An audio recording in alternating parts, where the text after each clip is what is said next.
Et donc tout cela va nous permettre d'anticiper. Parce que pour pouvoir avoir une stratégie, on a besoin d'anticiper. Mais anticiper, on a besoin d'avoir les yeux ouverts sur ce qui se passe vraiment. Ce qui se passe vraiment, ce sont ces moteurs, qui sont ces besoins, et ce sont ces interactions systémiques entre les différents acteurs mus par ces besoins. Et parfois, même nos propres besoins à nous. J'ai besoin de me maintenir, ça me demande de l'énergie, mais en même temps, j'ai besoin de gérer un dossier important. C'est pas du tout dans la même logique auquel je donne priorité. Est-ce que je passe d'abord une bonne nuit de sommeil et je prends un week-end à ne rien faire, à débrancher mon téléphone, mon ordinateur portable, etc., alors qu'il y a quand même urgence professionnelle? Ou bien, est-ce que, tant pis, je passe mes soirées, mes nuits et mon week-end à continuer à travailler pour faire avancer mon dossier, au risque de continuer à déséquilibrer mon sommeil, mon énergie, d'avoir encore moins de recul la semaine prochaine, etc. Voilà, donc j'ai des arbitrages à faire sur mes propres besoins. Mais admettons que cela soit fait et que cela soit bien fait, nous avons à négocier à un niveau de complexité, juste le cran d'après, au-dessus, nous avons besoin de négocier entre les besoins des autres acteurs. Considérons-nous comme un système global dans lequel nous-mêmes, nous ne sommes qu'un acteur, une partie prenante, et il y a d'autres parties prenantes.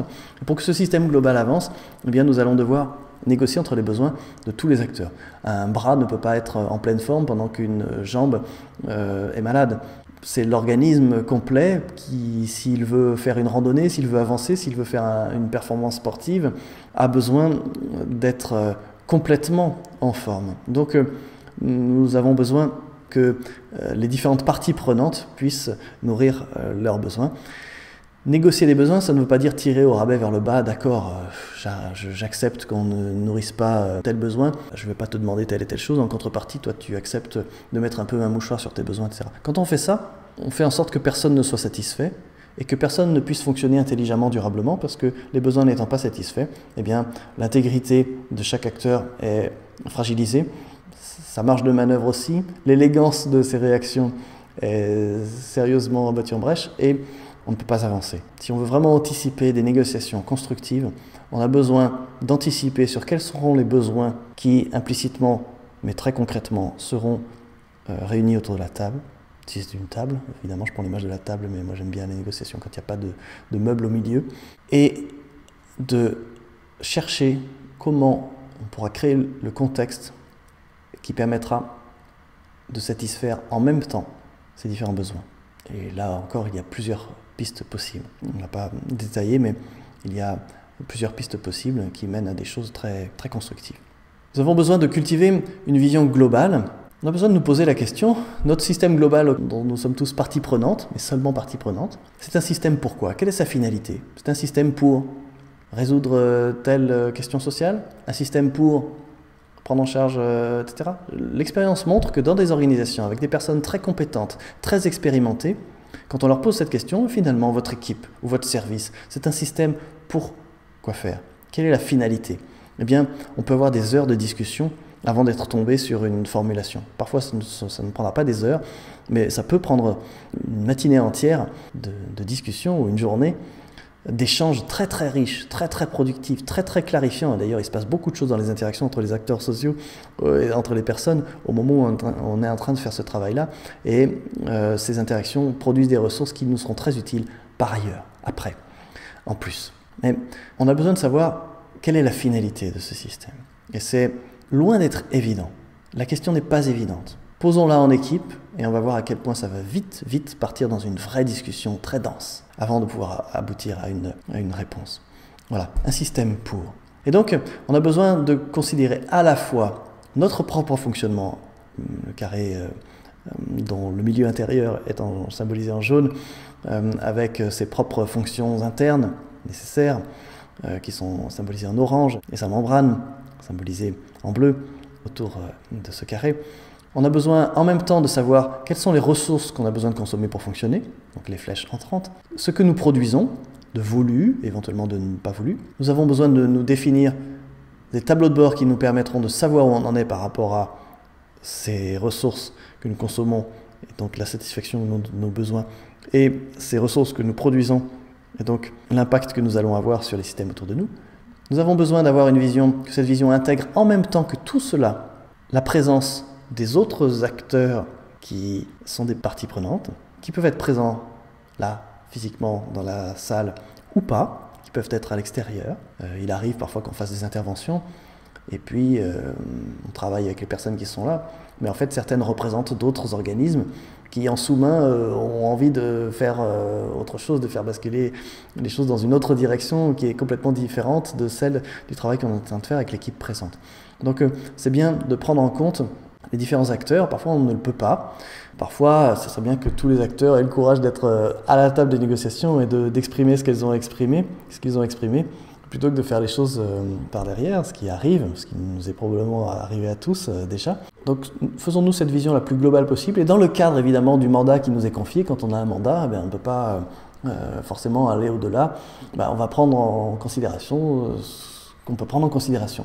Voilà, on nous demande de travailler avec tel et tel acteur, on va travailler avec tel et tel acteur. Peut-être qu'on sait qu'il y en a d'autres qui sont dans les parages, et que ça peut être prudent, même s'ils ne sont pas ici autour de la table ou dans la salle, ça peut être prudent de prendre en considération de manière un peu générique, de faire des hypothèses sur leurs propres besoins, sur ce qu'ils pourront trouver, ou sur les attitudes a priori qu'ils ont déjà sur le travail qu'on est en train de faire ici sans eux, etc.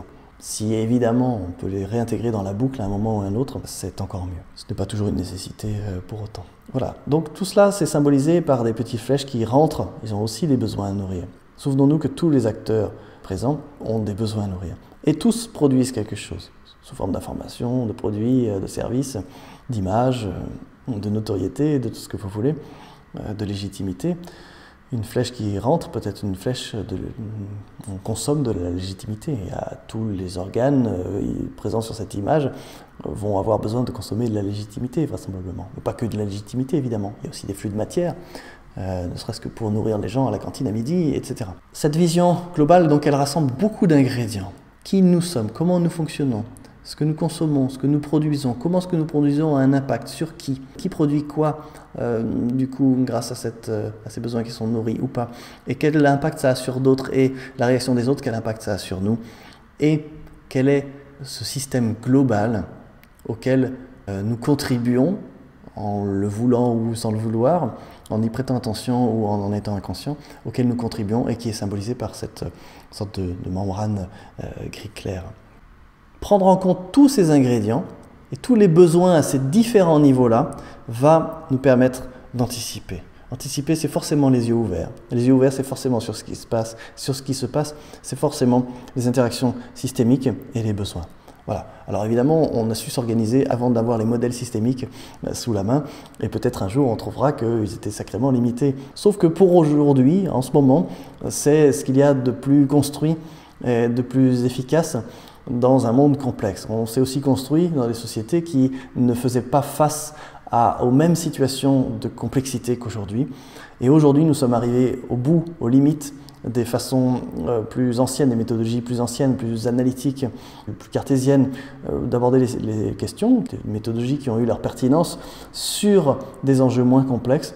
Mais étant donné l'hypercomplexité des enjeux d'aujourd'hui, nous avons besoin d'approches à la hauteur, d'où l'intérêt aujourd'hui d'utiliser de la systémique. Et la systémique, c'est quelque chose de très vaste comme champ. Il y a plusieurs sensibilités, il y a des spécialisations dans différents champs, mais toutes, d'une manière ou d'une autre, vont chercher à ce que nous prenions en compte ces différents ingrédients, avec des vocabulaires différents, avec des schématisations différentes, mais nous faire prendre en compte ces différents aspects qui sont tous ensemble réunis et opérants. Donc c'est ça qui fabrique les événements et les situations, et donc c'est avec ça que nous avons à faire pour anticiper, c'est ça dont va sortir le résultat d'une négociation ou son contraire. Donc nous avons vraiment besoin de nous intéresser à ces ingrédients-là. Évidemment, ça sert à aussi autre chose que la négociation, la stratégie et la paix sociale. Ça sert à construire un service, ça sert à construire un projet, ça sert à penser, à faire de la prospective sociétale, macroéconomique, ça sert à créer une équipe, ça sert à refonder une association, ça sert à créer un service nouveau, ça sert à énormément de choses. Ça sert évidemment aussi à résoudre des problèmes. C'est beaucoup utilisé en thérapie familiale systémique, qui est la forme de thérapie la plus productive en termes de résultats, en termes de changements vécus concrets avec des évolutions, des réactions, des relations, des comportements et des prises en charge éventuelles qui n'ont plus besoin d'être. Voilà, c'est quelque chose de très vaste. Ça dépasse évidemment la question sur laquelle nous partageons tout de suite. Et Justement, j'étais en train d'utiliser une phrase avec le « nous ». Nous avons besoin aussi, pour anticiper, d'aider à amorcer quelque chose. C'est aussi de l'anticipation, non seulement de voir venir. Anticiper, ce n'est pas que voir venir, c'est aussi induire. Voir venir, c'est quelque chose d'assez passif. C'est une forme de prospective. Voir venir, voilà, les événements vont être ceci, cela, cela, donc comment je dois réagir. Mais voir venir, c'est aussi induire. Si je suis capable de créer des conditions qui vont modifier les événements a priori, eh bien, si ça va dans un sens constructif, allons-y. Le fait d'anticiper, d'avoir cette vision systémique, va complètement dans ce sens. Et ça va être une anticipation active. Il y a des choses qui vont faciliter les négociations, qui vont faciliter ces échanges, qui vont faciliter le fait d'aller dans une direction commune, qui est complètement en phase avec la logique des besoins. Souvenons-nous tout à l'heure, nous parlions par exemple le fait d'avoir une place, c'est un besoin, avoir une place dans un système. Eh bien, les personnes qui animent, parce qu'elles ont un rôle hiérarchique, ou parce qu'elles animent, ou parce qu'elles n'ont pas de rôle hiérarchique, mais elles ont une contribution intéressante pour tout le monde, ont intérêt à utiliser dans leur formulation non pas le « je » ou non pas le « vous », ça peut avoir d'autres utilités évidemment, on ne les évacue pas de notre vocabulaire, mais d'utiliser beaucoup le « nous », un « nous » inclusif, pas un « nous », il y a nous et puis il y a les autres. Donc nous, on est bien, nous, on va faire notre soupe, nous, on a nos objectifs, et puis les autres, il faut qu'on s'en méfie, il faut qu'on réagisse à eux, etc. Non, non, un nous inclusif. C'est-à-dire, nous, autour de la table, avons à avancer dans telle direction. Nous avons passé 1 heure à échanger sur tel point, et nous avons pu mettre à jour telle et telle ressource, telle et telle divergence de vue, nous avons pu en tirer tels et tels enseignements, etc. Donc, nous supposons à travers ce « nous », ce n'est pas juste une décoration. Pour comprendre ce « nous », le cerveau de tous les acteurs en présence est obligé de se représenter quelque chose. Sans quoi il ne peut pas comprendre un mot. Pour comprendre un mot, on a besoin de se le représenter. Sans quoi on ne peut pas le comprendre, c'est juste un bruit qui arrive et qui fait vibrer les tympans. Donc on a besoin de pouvoir lui donner un sens à travers nos façons de créer des représentations. Et donc les personnes vont être encouragées progressivement, au fur et à mesure des avancées de la conversation dans laquelle vous avez employé ce « nous », à penser ce « nous », à se créer cet objet mental qui correspond à ce « nous », pour pouvoir comprendre ce « nous ». Et donc à se créer une sorte d'objet mental collectif qui rassemble les différents acteurs en présence. Et donc, le cerveau de tout le monde va commencer à s'habituer à cette idée que, finalement, nous faisons partie de quelque chose de commun. Ça ne veut pas dire qu'on va tous se marier les uns avec les autres, ça ne veut pas dire que tout le monde doit aimer tout le monde, ça ne veut pas dire qu'on va tous aller dans la même direction, avoir le même... Voilà, toutes les illusions dont on parlait au début de cette présentation. Mais ça veut dire que on peut penser à quelque chose de plus large que simplement soi, son propre nombril, ses propres besoins, ses propres enjeux, etc. C'est l'idée qui est tracée à travers la membrane gris clair qui est sur le schéma, qui englobe un peu tout le reste. Avec certaines petites bulles qui dépassent légèrement de cette membrane, c'est fait exprès pour ne pas imaginer qu'on arrive à tout inclure. Mais ça va être non pas la recette miracle pour faire en sorte que tout le monde arrive à travailler dans la même direction, dans une direction constructive et vite et élégamment. Ça va être un facilitateur. Utiliser ce « nous » inclusif, ça va être un facilitateur verbal, quelque chose qui va se répercuter d'un point de vue cognitif chez chaque individu et dans les échanges collectifs. Et quand vous entendez que les autres acteurs se mettent à parler du travail commun en disant « nous en sommes là, nous n'avons pas réussi à, mais nous avons pu », quand ils utilisent le « nous », c'est très bon signe. Ça veut dire que leur cerveau a forcément créé cette sorte d'objet mental qui désigne quelque chose de collectif et que donc ces acteurs dépassent la propre perception d'eux-mêmes et de leurs propres enjeux et sont capables de la replacer dans une perspective plus globale et donc de raisonner plus globalement et donc de s'investir sur quelque chose de plus riche à un niveau de complexité supérieur. Et cela veut dire aussi qu'ils ont nourri un certain nombre de valeurs et ça les aide même à nourrir une valeur puisque ça leur permet de prendre une place dans quelque chose et que ce quelque chose en plus si c'est valorisé, nous ne sommes pas tombés d'accord sur tout et tout, mais nous avons réussi à placer telle chose, à décider telle chose, etc. Donc on avance, c'est valorisé, il y a une sorte d'estime mutuelle qui se crée plus facilement avec ce genre d'échange et ce genre de langage. Et donc faire partie de ce truc qu'on n'a peut-être pas nommé, parfois on l'a nommé, mais dont on présuppose qu'il existe, inconsciemment on présuppose qu'il existe parce qu'on le désigne sous cet objet mental avec cette étiquette « nous », Eh bien, appartenir à ce truc qu'on désigne de cette manière, eh bien, en soi, ça aide à nourrir ce critère d'appartenance qui permet de répondre à ces besoins de la logique 2, par exemple. Voilà. Et donc, ça va encore plus conforter le travail collectif sur des questions de stratégie, de gestion, de satisfaction des missions qui nous sont confiées. Voilà. Donc ce nous inclusif n'est pas du tout une décoration, c'est vraiment quelque chose de très inconscient, très implicite, très discret, mais qui a une vraie importance dans des échanges à partir du moment où on veut faire émerger une intelligence collective et puis une conscience collective. Beaucoup de situations n'avancent pas parce que chacun tire la couverture à soi, parce qu'il n'y a pas de conscience collective. À partir du moment où on encourage, on cultive cette conscience collective, il y a d'autres manières de faire, évidemment. Il y a aussi le fait d'avoir un visuel commun qu'on est en train de tracer en même temps qu'on est en train de faire des échanges, et avec les apports des uns et des autres, même s'ils ne sont pas d'accord, et que petit à petit, ce visuel commun, c'est une production commune. Voilà, ça aussi, ça aide. Et il y a encore d'autres façons de faire. Ça permet d'augmenter beaucoup la probabilité qu'il se passe quelque chose qui va dans une direction commune, avec une intelligence commune, quitte à la faire émerger, quitte à la cultiver, quitte à la développer à cette occasion ou par ailleurs. Mais ça va nous permettre donc d'être beaucoup plus en phase avec les missions qui nous sont confiées, parce qu'en général, on ne confie pas une mission à un individu, on confie une mission à une organisation. On peut confier une mission à un individu, mais elle sera beaucoup plus limitée, beaucoup plus petite. Les missions vraiment importantes qui correspondent à des vrais défis sociétaux d'aujourd'hui, ce sont des missions collectives.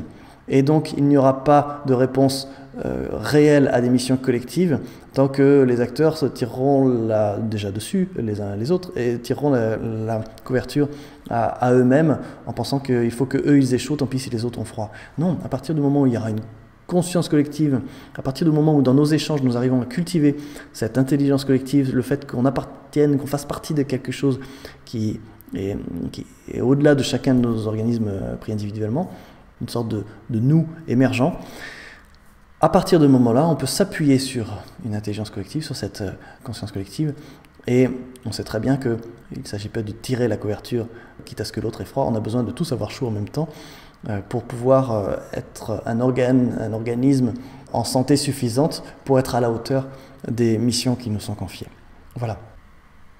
J'espère que cette présentation vous aura servi à quelque chose, qu'elle peut accélérer des questions, des réponses, des dispositions que vous voulez prendre pour vous faciliter le dialogue social, pour faciliter la paix sociale, pour faciliter aussi le résultat très concret des négociations, des stratégies que vous conduisez. Ce n'est qu'une façon parmi d'autres d'utiliser l'approche systémique, mais elle va chercher directement dans le moteur de ce qui se passe. Déjà, en tordant le cou à ces velléités d'un monde idéal qui, sous couvert de jolies idées dont on peut rêver, sont en fait des croche-pieds.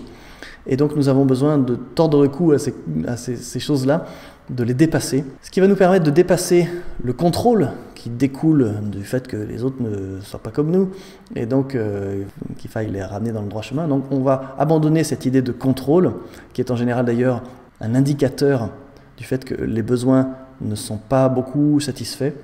Plus les personnes sont dans le manque en termes de logique 2, et 3 également aussi, et plus elles ont besoin d'être dans le contrôle.